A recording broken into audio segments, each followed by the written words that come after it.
그때 이슈가 있으면서 배당도 적당하게 하는 종목 위주로 미리 하자. 그게 어딘가요? 네? 그게 어딘가요? 삼성전자는 반드시 사는데 네.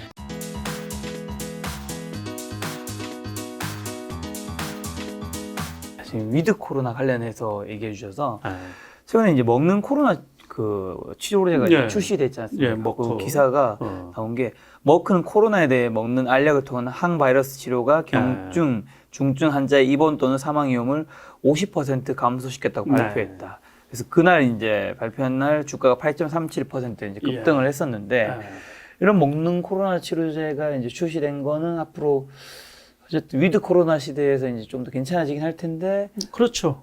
증시는 어떤 영향이 있을까요? 그러다 보니까는 네. 위드 코로나 지금 말이 나오면서 네. 벌써 주가가 많이 올라갔어요. 그렇죠. 그러니까 다시 말해서 여행주들, 맞아요. 그러니까 롯데관광이라든가 뭐 카지노, 숙박주. 예, 특히 이제 오늘 같은 경우 주가가 폭락했는데도 호텔 신라 같은 경우 3,000원 정도 올라갔죠. 그렇지만 아직도 싸죠. 10만 원까지 갔었는데 이제 네. 호텔 신라 같은 경우 지금 88,000원 정도 하죠. 그렇죠? 제가 안 봐도 다 알아요. 88,400원. 잘 알죠. 역시 슈퍼게임. 그러니까는 이 주식 같은 경우도 괜찮은 것 같고, 네. 그러니까는 오늘 같은 경우도 아무튼 항공주들도 다 올라갔단 말이에요. 네. 그러니까 이제 한증칼 같은 경우는 네. 별로 안 올라갔어도 이제 대한항공이라든가 네. 뭐 미국에 일단은 이제 아메리칸 에어라인 같은 경우도 꽤 올라갔죠. 네. 미국에서 보니까 사우스 웨스트 항공이나 델타 항공, 아메리칸 항공, 뭐 월트 디즈니, 에어비앤비 다 이제 좀 위드 코로나 올라갔죠. 시대에 관련주들. 맞아요. 근데 그것도 네. 더 올라가야지 되죠, 원래. 네. 저기 신세계 같은 경우도 지난번에 30만 원 넘었었거든요. 네. 요즘에 뭐 이제 지난번에 24만 원대까지 떨어졌다가 지금 26만 원 하고 있는데 네. 네. 아, 26만 3,500원. 네. 어떻게 이 가격을 다 아세요? 지금 종목 한두 개가 아닌데. 거의 대부분 다 알아요. 야, 맨날 보시는 네. 거지. 그러니까 아니 스쳐만 가도 다 기억이 나.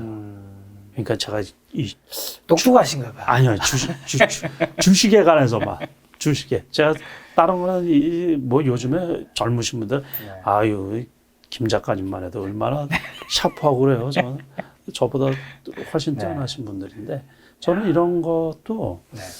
지금도 싸다고 생각이 들거든요. 어. 그러니까는 오늘 좀 올랐어도 네. 괜찮지 않을까 그래서 싶어요. 제가 드리는 질문이 네. 이제 그런 치료제 나온 걸로 해서 어쨌든 다 주식들이 좀 올랐잖아요. 네. 그래서 이게 과연 다 지금 주가에 다 반영이 된 건지 아니요, 그거는 아니고 그 아메리칸 에어라인 같은 경우도 네. 원래 코로나 전에 30불 했었어요. 30불. 네. 그런데 지금 요번에 20불까지 20불 밑에까지 떨어졌거든요.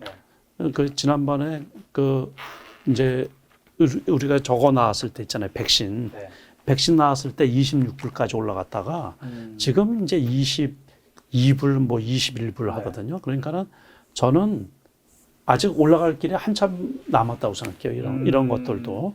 그러니까 내년 같은 경우에 그래서 이제 그런 거예요. 그러니까 비대면 쪽에 작년에 수혜를 많이 받던 쪽이 완전히 어쨌든 지금 그 위드 코로나가 없어지지는 않지만 네. 백신 관련 기업들에서는 지금 발표하는 게 네. 내년에는 어쨌든 그 코로나가 종식이 된다 그런 얘기를 하잖아요. 그러니까는 지난번에 그 신종플루 나왔을 때 그 타미블루로 인해 가지고서 네. 어쨌든 없어졌잖아요. 그러니까 요번에 머크가 그게 지금은 이제 당장 가격이 비싸 가지고 네. 뭐 그게 대중화되기에는 좀 어려울 수 있을는지 모르지만은 네. 거기에서 뭐 복제약도 허용을 하기로 그 회사에서 발표를 했거든요. 머크사에서. 네. 그러고서 지금 말 나오는 게 어쨌든 이제 종식시키기 위해서는 그 지적재산권을 풀어야 되지 않느냐 이제 뭐 모더나나 화이자 같은 데도 돈을 많이 벌었을 테니까는 네. 올해 같은 경우도 뭐 엄청 벌었죠. 뭐 네. 그래서 코로나는 어쨌든 이제 위드 코로나 쪽으로 가지 않을까 싶은 네. 거예요. 그러면 경기가 정상화되고 그래서 그러면은 이 비대면 쪽은 주식이 정상화되겠죠. 이거 신세계 같은 경우도 그 코로나 전에 30만 원 했던 거예요. 네. 40만 원 근처까지 갔었던 주식이거든요. 네. 우리 주봉을 보면. 그렇죠? 네. 33만 원. 그게 40만 원 넘었잖아요. 그런 시절. 예, 그런 시절. 그러니까는 지금 월봉을 보면 여기니까 되게 싸죠. 네. 최소한 그래서 이런 것들은 그냥 장기적으로 보면 괜찮지 않을까 싶은 거예요. 그래서 주식 전체를 뭐 지금 뭐 코스피하고 이렇게 맞춰서 네. 뭐 온갖 악재가 돼서 2,900 뭐 초반까지 왔는데 어쨌든 내년에는 뭐 좀 회복이 돼서 3,200에서 한 3,400까지는 갈 수 있지 않을까. 뭐 이제 테이퍼링이 본격화되고 어쩌고 하더라도 테이퍼링이 본격화된다는 경우는 경기가 정상화된다는 얘기죠. 그렇죠. 그러니까 그걸 긍정적으로 생각을 하면 그래서 저런 주식들은 지금 오늘 뭐 조금 올랐다고 해도 앞으로 괜찮지 않을까 싶은 거예요. 반면 백신주들이 약세 보였는데 예를 들면 모더나는 11.38% 급락, 화이자는 0.19%, 그다음에 바이오엔텍 6.67%. 아무래도 백신주들은 치료제가 나오면 당연히 이제 급락할 수밖에 그렇죠. 없는데. 그리고 또 많이 올랐잖아요. 네. 그 모더나 같은 경우 우리가 작년 이맘때만 해도 70불 했었거든요. 네. 근데 그게 뭐 400불 넘게 오르고서 모더나 그 기업이 돈을 얼마나 벌었어요. 그러니까는 이제 포스트 코로나 이후 또 위드 코로나. 그래서 이제 우리가 국내만 해도 진단키트 관련 주식들은 많이 떨어졌잖아요. 그러니까 앞으로 진단키트가 계속 필요하다고 하더라도 그런 거고 뭐 모더나나 화이자 같은 경우도 과도하게 올린 데다가 그러니까 떨어질만 하죠. 그러고서 또 지난주 이제 국내 주식 그 치료제 관련해서는 나쁜 뉴스가 하나 나왔었죠. 부강약품이 포기를 했잖아요. 포기. 그러면서 이제 급락을 했는데 그 여파가 있는 거죠. 그러니까 부강약품 같은 그래도 중견 우리나라 제약회사가 역시 저게 힘든 거구나 하다 보니까는 다른 기업들에 대한 그게 반신반의하고 있는 거죠. 네네. 과연 저 기업들이 해낼 수 있을까? 뭐 셀트리온 같은 데서는 뭐 의미 있는 그 치료제가 나왔긴 나왔지만은 그러다 보니까 이제 국내 코로나 관련 이제 백신 또 치료제 관련 주식들 또 특히 이제 그 한국 BNC라고 아시죠? 그 경우는 경구용 그게 경구용이죠. 경구용 치료제 해가지고서 주가가 그 연초에 4,000원대 있었던 거거든요. 그게 15배 올라. 그 7만 원 근처까지 갔다가 요즘에 급락하고 있죠. 지금 3만 원대 있는데 그런 것처럼 그 영향이 좀 크죠. 그래서 그런 것들 혹시 갖고 높은 가격에 갖고 계신 분들은 조금 주의해야 되지 않을까 이렇게 좀 생각이 들거든요. 위드 코로나 관련해서도 뭐 신문 기사 보니까 그 NH투자증권의 김영환 연구원님이 10월 말에서 11월 초 위드 코로나 전환에 따른 유통, 의류, 엔터, 레저 등 내외수 서비스 관련 분야에 관심을 둘 필요가 있다 했는데 뭐 이거는 이제 대표님 말씀하신 것과 비슷한 건데 유통, 의류, 엔터, 레저 중 이 중에서는 좀 더 어디가 좀 더 관심 가세요? 엔터주가 그것도 영향이 있었고 저기 중국에서 지난번에 또 좀 이렇게 규제 비슷하게 말이 있었잖아요. 뭐 음반을 뭐 한 장밖에 못 구매를 한다든가 그러면서 그 타격을 좀 많이 받았거든요. 그러면서 이제 오늘 그런 기사도 나오고 그러다 보니까는 SM이 오늘 급등을 했죠. 그래서 그러니까는 그래서 이제 SM 같은 경우는 원래 네이버 카카오에서 인수 얘기도 있었던 종목인데 그러다 보니까 이제 그쪽도 그렇고 뭐 화장품주들도 괜찮지 않을까 싶은 거예요. 그래서 엔터주들도 그래도 하이브도 오늘 조금 올랐고 맞아요. YG도 오늘 엔터주들이 조금 좋죠. 비대면에서 이제 대면으로 전환되면서 경기가 정상화되면은 조금 그리고 뭐 일본 같은 데도 지금 그 위드 코로나가 시행되고 유럽 같은 경우 우리가 TV를 통해서 보지만은 그 손흥민 축구하는 거 이렇게 보면은 뭐 거기 그 관객들은 마스크도 안 쓰잖아요. 그러면서 거기는 그 코로나 이전 시대예요, 완전히. 그러니까는 그냥 걸리나 마나 뭐 죽지만 않을 정도만 되고 요번에 또 그 나온 거 보면은 이 2차 접종까지 한 경우는 독감보다 치사율이 한 2배 정도 높고 그런 발표가 나오니까는 이제 위드 코로나로 가야지 맞지 않나 이제 그렇게 생각을 하는 거죠. 그러니까 웬만큼 정도 발생해서 중증 환자만 없으면, 그러니까 2차 접종을 끝낸 경우는 중증 환자 발생률이 낮다 그러잖아요. 네. 그러니까 그게 이제 보건당국에서도 안심할 수 있는 네. 조심은 해야지 되는데 그냥 우리가 독감처럼 네. 그냥 끼고서 조심해서 살자 그렇죠. 그런 얘기죠. 백신 접종률이 높아지면서 사망률이 확실히 떨어지죠, 그렇죠. 네, 그러니까는 그 방향으로 가면 네. 장기적으로 저런 주식들이 그 대면 관련 네. 주식들이 장기적으로 좀 괜찮지 않을까. 요번에 저 같은 경우도 그러신 분들 많았을 거예요. 그러니까 네. 백신 그때 이제 접종하고서 급등했었다가 네. 급락하면서 또 손실 본 분들도 많이 있을 거예요. 그러니까 그분들 같은 경우는 이제 이것도 투자 방법 중에 좋은 그 대안이 되지 않을까 이렇게 생각합니다. 금리 상승 흐름 속에 은행주를 담는 게 어떤지 좀 질문 드려보려고 하는데요. 네.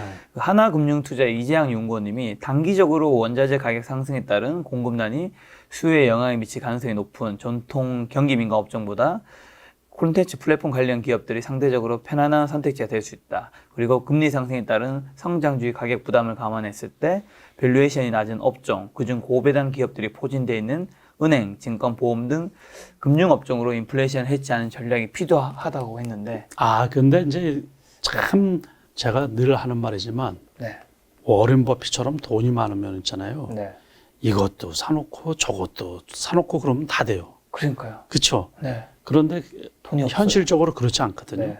그래서 이거가 그 장이 안 좋을 때 있잖아요. 네. 그래서 우리가 흔히 하는 말로 그건 아니라고 생각하거든요. 그러니까는 다시 말해서 이제 우리가 경기 방어주라고 할 수도 네. 있는 주식들이 있거든요. 그 이제 고배당주. 네. 그 저도 배당 투자를 하는데 저는 배당 투자를 하는데 제 경우를 말씀을 드리는 거예요. 그러니까 저는 그 전통적으로 이제 금융주나 과거에는 이제 보험업종주가 급등을 했던 경우가 있었어요. 네. 또 한 20년도 훨씬 전에 네. 그 유럽이나 선진국에서 네. 그 특히 보험주가 자산가치, 자산주에 포함이 돼가지고 그게 또 한 번 급등을 했던 적이 있어요. 네. 그래서 말씀 지금 하신 것처럼 은행 금융주들이 뭐 고배당하고 그러니까는 네. 이제 그거는 자기가 그쪽 투자하고 맞는 분들은 그거를 할 필요는 있죠. 근데 저 같은 경우는 안 해요. 그래서 저 같은 경우는 항상 시장에서 유행하는 쪽, 그쪽 투자를 하고 네. 다음에 올라갈 것들도 항상 그쪽을 위주로 해서 보는 거예요. 그러니까는 우리가 이제 12월 달 되면 그 배당락이 되잖아요. 배당을 받고도 주가가 회복될 주식을 사는 거지 네. 배당을 목표로 해가지고서 주식 투자를 안 하거든요. 그러면 배당 받고서 1년 내내 뭐 이제 요번에 뭐 분기 배당도 하는 경우도 있고 네. 그렇지만은 배당 받고서 거의 그 다음에 배당 받을 때까지 주가가 떨어져 있으면 네. 의미가 없잖아요. 그렇죠. 네. 그러니까 항상 본인 입장에서 투자자 입장에서 자기 돈이 배당을 받고 주가도 올라가면 그래서 저는 배당주 투자를 하되 항상 12월 달에 해요. 12월 달. 미리 사는 게 아니고. 네. 그러니까 12월 달에 내년 장에 대한 예상을 하고서 네. 이게 배당락이 되더라도 주가가 회복될 종목 위주로 해가지고 네. 그때 이슈가 있으면서 배당도 적당하게 하는 종목 위주로 배당주 투자를 하거든요. 미리 하지. 그게 어딘가요? 네? 그게 어딘가요? 그게. 그래서 그거를 네. 지금부터 이렇게 이제 조사에 들어가는 네, 거예요. 네. 조사를 들어가서. 조사 끝내신 거 아닌가요? 아니요. 그 삼성전자는 네. 반드시 사는데 네. 삼성전자가 배당을 많이 하잖아요. 네, 네, 네. 지난해 같은 경우는 뭐 특별 배당까지 해가지고서 그 배당금 상당히 많이 나왔거든요. 네, 많이 받았습니다. 그러니까 그것처럼 그때에 대해서 이슈가 있고 네. 그 다음 해에 최소한 배당락으로 인해서 손해는 안 볼 주식들 그 주식을 이렇게 많이 하는데 네. ATM기 만드는 회사 같은 경우 있거든요. 네? 그 회사에 배당 많이 해요. 제가 팁으로 하나 가르쳐 드리면 바로 검색해 보겠습니다. 네. 그 쪽은 그 주가도 싼데 배당도 많이 해요. 그래서 그 몇몇 회사들이 있어요. 그 배당 많이 하고 회복이 되고. 근데 저는 이제 제가 항상 드리는 말씀이 뭐가 있죠? 주식시장은 항상 어떤 걸 좋아한다고요? 새롭고 신선한 거. 그래서 항상 새롭고 신선한 거. 네. 네. 그래서 배당이 덜하더라도. 배당이 덜하더라도. 네. 그래서 우리가 주식 투자를 하는 이유가 뭐죠? 돈 벌기 위해서요. 언제? 언제요? 다음에. 그러면 다시 말해서 투자하는 종목도 다음에 올라갈 주식. 그렇죠. 그래서 많이 떨어질 때 사더라도 네. 다음에 장이 좋아지면 어떤 주식이 제일 빨리 올라갈까? 네. 그 생각을 하고서 사야 되거든요. 그러니까 배당이라는 게 그냥 그런 분도 있어요. 네. 안전하게 투자를 한다고. 네. 그러니까 그거는 그 배당 투자만 하시는 분은 그것만 하시면 되는 거지. 그러니까 자기 목적에 맞게, 투자의 목적에 맞게. 그래서 네. 그거를 이게 나쁘다 좋다가 아니고 네. 저 같은 경우는 그런 식의 투자는 잘 안 한다. 이제 그런 얘기죠. 네. 그 외국인이 많이 사는 종목들이 이제 발표되잖아요. 외국인이 많이 산 종목, 많이 판 종목을 따라 매매해도 괜찮은지 여쭤보려고 하는데 네. 지난주 같은 경우 가장 많이 산 종목은 SK이노베이션, KB금융, 하나솔루션, 신한지주, LG화학, SK텔레콤, 대한항공, SKII 테크놀로지, LG생활건강, 한화금융지주고요. 지난주에 가장 많이 판 종목은 삼성전자, 우, 카카오, 현대자동차, NC소프트, 기아, 셀트리온, 포스코, LG전자, 현대모비스인데 이런 걸 저를 보고 우리가 좀 외국인들은 뭔가 더 우리 개인 투자로 돈을 잘 버는 것 같으니까 따라 사고 또 따라 파는 것들은 어떻게 생각하시는지? 그것도 괜찮죠. 네. 그것도 괜찮은데 그래도 외국인이 사도 검은 머리 외국인도 있고 그래가지고 있잖아요. 네네. 주가가 잘 안 올라가는 것도 있어요. 제가 이렇게 쭉 저도 추적을 하죠. 네네. 그런데 이제 선호도예요. 그게 중장기 투자하는데 선호도가 제가 수익을 많이 냈던 섹터나 파트 있잖아요. 네. 그러니까는 이게 이제 그러면 앞으로 돌아가서 네. 제가 실전 투자 대회에서 처음 수상한 게 14년 전. 2014년. 네. 2007년. 2007년이니까 14년 전. 시장이죠. 그런데 시장은 무진장 많이 달라지고 종목도 무진장 달라지고 그렇죠. 그런데 거기에서 제 실력이 달라진 게 별로 없어요. 다시 말해서 주식을 보는 인사이트는 달라진 게 없다. 그러니까는 내가 하는 쪽은 제가 좋아하는 섹터가 있잖아요. 네. 그러니까 그쪽에서는 저는 항상 이기다 보니까는 그래서 제가 좋아하는 쪽에 투자를 위주로 한다 그런 얘기예요. 그러니까는 투자자분들이 이제 다양하잖아요. 네. 근데 어떤 분은 주식 전반적인 그 주식에 대한 상식이 많은 건 아니에요. 네. 근데 까먹지는 않아요. 그건 왜 그러냐면 저 주식을 오랫동안 관찰을 했거든요. 네. 그 한 종목, 두 종목을. 그러니까 어떤 분은 금융주만 하시는 분도 있어요. 네. 그래서 어떤 주식을 이렇게 보니까 자기가 오래 관찰하니까 저 가격에 사서는 한 번도 손해를 안 본다. 네. 그러면 그분은 그 주식을 그 가격 오면 항상 사는 거예요. 네. 그러고서 거기에서 뭐 많이도 아니고 5%, 10%만 수익이 나면 항상 파는 거예요. 네. 1년에 계속 그렇게 하니까는 절대로 까먹는 경우가 없거든요. 네. 그러면 그 종목에 관해서는 그분이 세상 누구보다도 전문가가 되는 거예요. 그래서 많은 종목을 할 필요도 없이 그래서 꼭 그 투자를 할 때 그것도 하나의 팁이다 이렇게 생각을 하고서 자기를 믿으면 되는 거예요. 그 주식이 보여줬던 네. 그 주식이 보여줬다는 것은 그 기업이 그만큼 신뢰를 갖게 보여줬다는 거죠. 그래서 그것도 하나의 좋은 투자 방법이 될 수가 있는 거고 네. 지금 같은 경우는 금융주 자체가 그렇게 뭐 옛날처럼 뭐 망하고 부실하고 그런 경우는 없잖아요. 네. 그러니까는 배당받고 그 금융주들도 네. 그 범위 내에서 잘 움직이는 거 그거를 그렇게 뭐 부정적으로 보고 그러진 않아요. 그러고 보니까 금융주가 KB금융, 신한지주, 그렇죠. 하나금융지주 예. 세 개나 있네요. 네, 그래서 KB금융 가지고 딱 집어서 네. 그것만 하시는 분이 있어요. 잘 아시는 분 중에서도. 그래서 그거 속이 편하겠다. 그러니까 자기가 잘 알고 그게 뭐 배당 잘 주고 뭐 네. 그러니까는 떨어지면 사고 네. 올라가면 팔고 그러면 그 오랜 기간 기다려가지고 그렇죠. 그러니까 리스크가 없는 거죠. 네. 네, 그러니까 그것도 좋은 방법 중에 하나죠. 뭐 뭐 이것도 해보고 저것도 해보고 그러다 네. 보면 이거에서 돈 까먹고 저거에서 돈 까먹고 그러면 그 돈이 나면 알겠어요. 그래서 자기가 잘할 수 있는 부분, 네. 그 자기가 잘하는 부분을 만들으라는 얘기죠.